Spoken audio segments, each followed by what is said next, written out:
اشتغلت بباب معظم فترة، مختبر طبي يعني، تقريبا نقول مثلا نشيل غراض احط غراض وما ادري شنو. وراها بديت اشتغلت بمولدة مال كهرباء، قمنا نصلح وايرات وهيك امور. اشتغلت فترة انه ابيع ملابس على البيوت، شايل ملابس، كنا ناخذ من الشارجة ونبيع، نفتر على البيوت بالمنطقة، نبيع لهم تراك سودات وهيك شغلات. وراها دخلت كلية إدارة واقتصاد جامعة بغداد.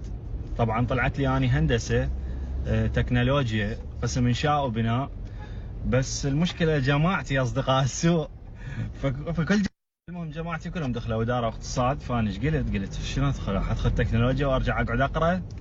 عفت الهندسة، رحت دخلت إدارة واقتصاد بغداد قسم إدارة أعمال.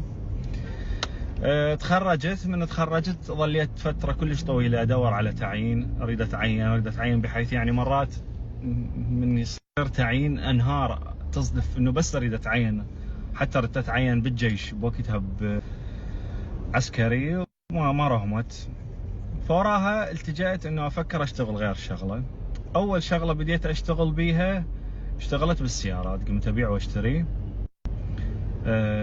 وراها طور الموضوع عندي شوية، اشتغلت صار عندي فلوس، رحت للإمارات بقيت فترة كلش طويلة. كان بوقتها الاستيراد والتصدير مال السيارات وتعمير وما أدري شنو،